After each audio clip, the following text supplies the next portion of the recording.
Всем привет! Обсудим несколько тем. Первая тема – историю писали в 19 веке. Вторая тема – когда же был период античности на самом деле. Итак, разбираем первую тему. Предлагаю задуматься над несколькими вопросами. Почему официально страны и народы тысячелетиями ездили на лошади и лишь в 19 веке пересели на трамваи, поезда и первые автомобили? Почему в истории некоторых стран столетиями ничего не происходило? Вот, например, можете навскидку сказать, что происходило на Руси с 1000 по 1200 годы, а с 1300 по 1500 годы? Вообще, если убрать придуманное татаро-монгольское иго, что вообще происходило на огромной территории с 1000 по 1500 годы? А 500 лет – это много. Какие технологии были развиты за это время? Почему технологии не развивались тысячелетиями, а в 19-20 веке всего за 100 лет люди совершили рывок от сахи до атомного оружия? Могло ли быть так, что пустые периоды в истории, в которых не происходило ничего значительного, просто придумали? Причем не обязательно это была фальсификация, писари просто не знали, что придумать.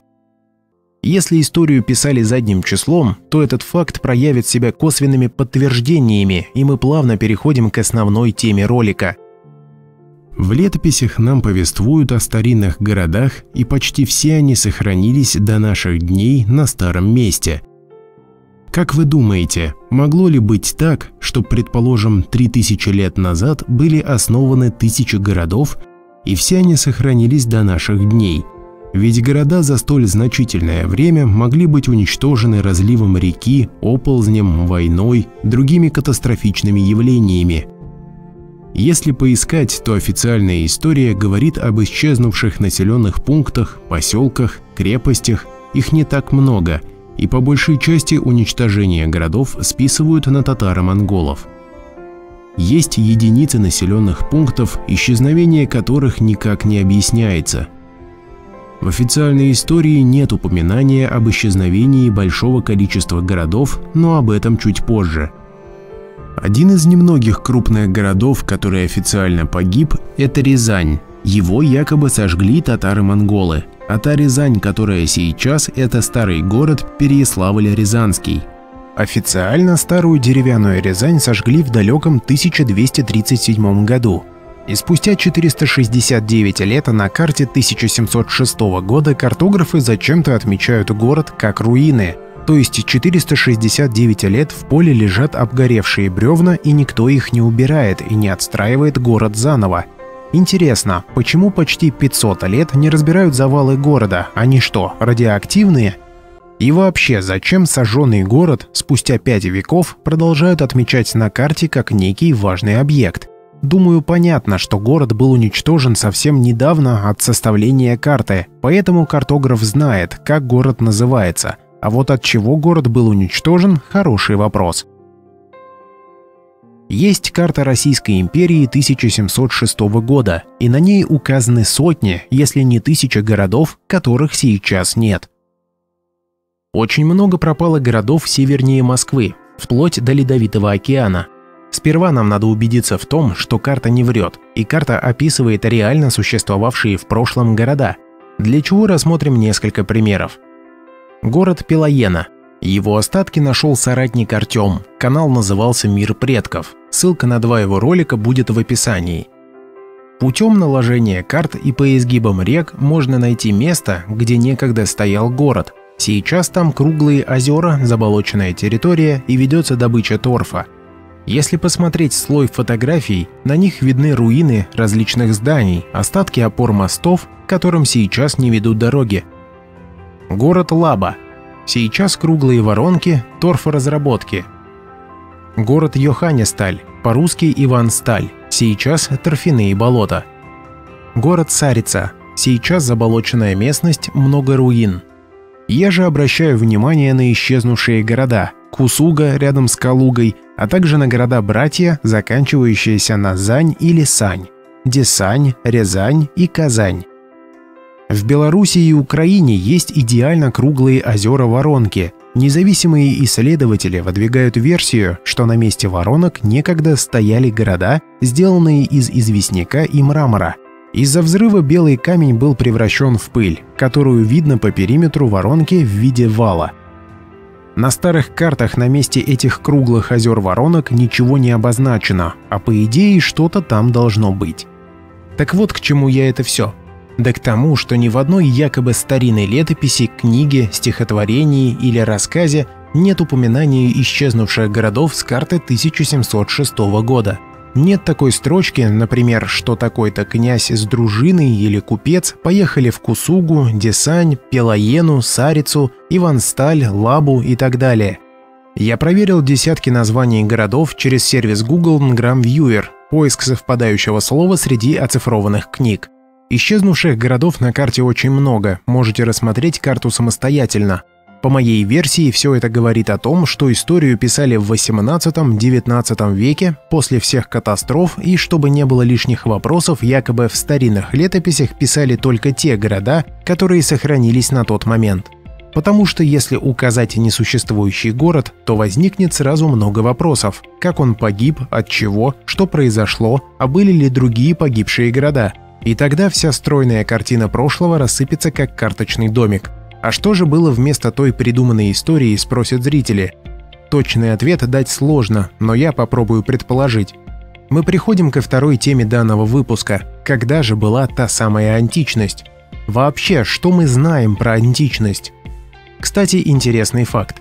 То, что жители СССР связывают с античностью, в Европе то же самое называют язычеством. А для жителей СССР придумали, что язычество – это якобы поклонение деревяшкам. Официально античность была очень давно. Территориально античность – это Греция, Рим, а также территория, прилегающая к Средиземному морю. В тех краях было тепло, и люди ходили в тогах и сандалях. В городах стояли античные храмы с колоннами, в которых чтили языческих богов – Юпитера, Аполлона, Зевса, Артемиду, Минерву. В античных городах были фонтаны, амфитеатры, колизеи и акведуки. Умерших людей сжигали, а пепел собирали в урну и ставили на возвышении, часто на крышу дома. Города были украшены античными статуями, а некоторые статуи устанавливались в античных нишах. По крайней мере, такую картину создали нам историки. Давайте попробуем по крупицам собрать те факты, указывающие на античность в недавнем прошлом. Разберем строение. Ростокинский акведук в Москве официально построен в 1783-1784 году. Интересно, а как по каменному желобу текла вода зимой? Или в 18 веке не было зимы? Председатель СНТ снял интересное видео. Большой театр в Москве, храм Аполлона? История Пи снял видео «Нашу историю придумали в 1914 году. Тайна Красной площади», в котором он изучает лобное место на Красной площади и приходит к выводу, что это фонтан. Ссылки в описании под видео. Вот, кстати, изображение Красной площади с большим количеством античных зданий с колоннами. Куда они пропали? Хороший вопрос. Про то, что совсем недавно людей сжигали, а пепел собирали в урну, я снял множество видео. Вот, например, как похоронены Лермонтов и Пушкин. Обратите внимание на урны. Античные статуи в большом количестве украшают до сих пор центры крупных городов. Некоторые статуи установлены в нишах. Что самое интересное, эти полукруглые ниши есть и в метро. Правда, зачастую ниши пустые. Невольно задаешься вопросом, а зачем строители метро потратили столько времени и сил для создания ниш, которые впоследствии не используются? В некоторых нишах в наши дни установлены светильники. Достоверно неизвестно, для чего нужны были эти ниши изначально – для освещения или для установки памятников. Что касается климата, судя по памятникам, было тепло не только в Риме и Греции, но и гораздо севернее, ведь вы не найдете ни одного старинного памятника человека в шубе, в валенках или на санях. Есть ли предметы зимней одежды 18 века в музеях, поделитесь в комментариях. А вот рисунок с карты Уфимской провинции 1745 года, на которой изображены почти голые мужчина и женщина. Кто из Уфы, напишите, у вас так действительно ходит? А вот портрет Екатерины II в виде законодательницы в храме богини правосудия. Что на нем изображено? Жертвенник с надписью «Для общего блага», маки в античной мифологии, атрибут Морфея, бога сна, Сжигая цветы, императрица показывает, что готова лишиться покоя ради блага подданных. Статуя античной богини Фемиды с весами. Весы – главный атрибут богини справедливости и правосудия, на них взвешиваются добрые и дурные поступки. Лавровый венок, античный атрибут триумфатора, говорит о военных победах. Екатерину часто называли Северной Семирамидой, но императрица предпочитала, чтобы ее сравнивали с Александром Македонским. Семирамида. В аккадской и древнеармянской мифологиях легендарная царица Ассирии, супруга легендарного царя Нина, убившего его хитростью и завладевшая властью. Можно еще вспомнить растральные колонны в Петербурге и в Кусково, а также Марсово поле. На растральных колоннах горел огонь, предположительно для обряда захоронения, когда между ними проплывала лодка с умершим человеком. Теперь для завершения картины античности недавнего прошлого давайте почитаем стихотворения авторов XVIII века. Вот, например, ода на погребение православного императора Петра I. «Се бегут Паллада, Марс, Нептун, политика, убоявшийся громко вселенные крика. Что тако, глаголют, мати ты за тело? Но Паллада прежде всех тут оцепенела, мое солнце и слава, моя ты Паллада. Куда ныне убегла, до коего града? О премудрый Петре, ты ль не живешь и ныне? Кая без тебя мудрость уставится в чине. Плачь винословно, плачи, плачь, философия. Плачьте со мною ныне, науки дорогие. Стени, механика, вся математика. Возопий прижалостно и ты, политика. Марс, не о российском ли мате Петре слово? Нарицаемом Марсе во всем свете ново. Ему же в храбрости я не могу сравниться, разве только сеней его могу похвалиться. Сказала вселенна, Марс завопил жестоко, пал было, но встал за раз, на небо взвел око. В большую пришед Марс ярость, кинув шлем и саблю, дела, речи, храбро, я один не исправлю. Се под Нептуном моря страшно закипели, все купно с ветры, волны громко заревели.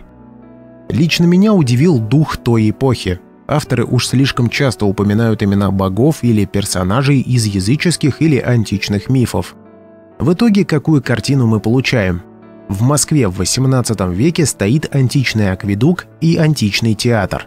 К Красной площади прилегают античные здания с колоннами, перед которыми стоит античный фонтан. Очень много памятников античным богам и персонажам. Вот античные скульптуры. До 30-х годов стояли в парке Горького, потом их убрали. Легкая одежда на памятниках говорит о том, что было тепло. Традиции погребения с собиранием праха в урны снова говорит об античности. Руинисты создавали гравюры, на которых запечатлены античные руины. Руинисты как раз создавали свои работы в XVIII веке. В итоге у меня рождается версия, что период античности был в XVIII веке. Сильное заявление. Проверять я его, конечно, не буду. И по ряду факторов мы видим, что частично те традиции продолжали чтить до начала XX века. И еще интересное подтверждение, что античность была не так давно. Недавно соратник Михаил, канал «Протоцивилизация», вместе с командой исследователей, в числе которых был археолог, посетили разрушенные античные города в Турции. В них сохранились амфитеатры, здания с колоннами, акведуки, стены, мраморные статуи. По наблюдениям Михаила и археолога, города были разрушены всего 200-300 лет назад, хотя официально города были разрушены гораздо раньше. Что касается скифского периода, я пока не знаю, можно ли поставить знак равенства между условным скифским периодом и античным периодом. Интересную подсказку по скифам можно найти на барельефе Минина и Пожарского. Вот это изображение на щите – Медуза Горгона. По легендам, Медуза предстает юной красавицей с прекрасными волосами. В Медузу влюбился Посейдон и, будучи отвергнутым, стал ее преследовать. А вот у этого воина на голове одет фригийский колпак. Фригийский колпак – головной убор древних фригийцев.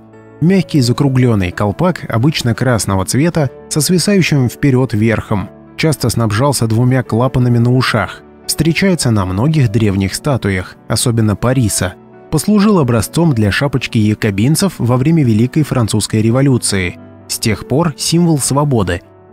Вот золотая скифская ваза, найденная в кургане Куль-Оба, Крым.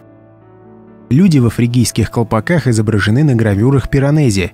Думаю, надо найти больше информации о скифах и снять об этом отдельное видео. Вот недавно появилась новая информация о скифах. До 20 века образованная часть русского народа прекрасно знала, что и скифы, и сарматы, и гунны являются нашими предками. Отрезав вот все эти века, мы получили очень урезанную версию нашей истории. Какая хронология в итоге получается? Я думаю, что одному человеку ответить на этот вопрос очень сложно. Есть разные версии соратников. Геннадий Мудрый считает, что можно понять и детально изучать только тот период истории, когда появилась фотография, то есть не ранее середины XIX века. Все, что было раньше, слишком мало достоверной информации. Любые письменные источники можно легко подделать. Вадим, канал «Неофициальная история», считает, что все известные нам события произошли в XIX веке, но их растянули и раскидали на столетия назад. Я предлагаю вот такой подход к составлению хронологии истории. Допустим, есть общеизвестное историческое событие, и его нужно проверять на достоверность несколькими путями. Первый – письменные источники. Обязательно нужно обращать внимание на достоверность источника. Списки, которые появляются в XIX веке, я думаю, имеют минимальную достоверность. Второй – раскопки. Событие, описанное в летописях, должно подтверждаться раскопками. Если событие не подтверждается раскопками, тогда это событие переходит в разряд неподтвержденной версии. Третий – встречная проверка крупных событий. То есть какое-то крупное и известное событие нужно проверять в иностранных источниках. Обращать внимание нужно на то, что сложно подделать, и меньше всего обращать внимание на то, что легко подделать. Нужно изучать материальные артефакты, например, монеты. Я, например, не могу найти ответа на вопрос, какие были монеты в Индии и Македонии, например, с XII века по XVIII век. Если мы хотим разобраться в хронологии руководителей какой-либо страны, то нужно обращать внимание на переписку лидера с лидерами других стран. Есть ли эти письма вообще, когда и где жили другие лидеры, где они похоронены. То есть нужно провести перекрестную проверку. Нужно обращать внимание на длительные периоды в истории, в которых отсутствовало развитие технологий. Народы вынуждены развиваться и конкурировать между собой. Если не развиваться и оставаться на уровне мечей и стрел, не ровен час придет сосед с артиллерией и завоюет страну. Кстати, мне одному тяжело будет провести такой объем исследовательских работ. Кто хочет присоединиться к команде исследователей, ссылка будет в описании. Длительные периоды в истории, когда технологии не развивались, лично у меня вызывают подозрения. Что касается античности, я думаю, что античность не ограничивалась сандалями и вазами с фруктами. Были и продвинутые технологии, и оборудование, например, чтобы Баальбек построить. Были ли продвинутые технологии? Конечно, были. Артефакты той античной цивилизации всплывали весь XIX век. Античный сварной «Титаник», сварные корпуса японских кораблей, непонятный царь-танк, американские «Монтиоры», беспроводные трамваи, метро, которое появляется без соответствующих технологий, когда поезда в метро таскает паровоз. Если хотите о странных артефактах, которые не вписываются в XIX век, сниму отдельное видео. А на этом все, до новых встреч, пока!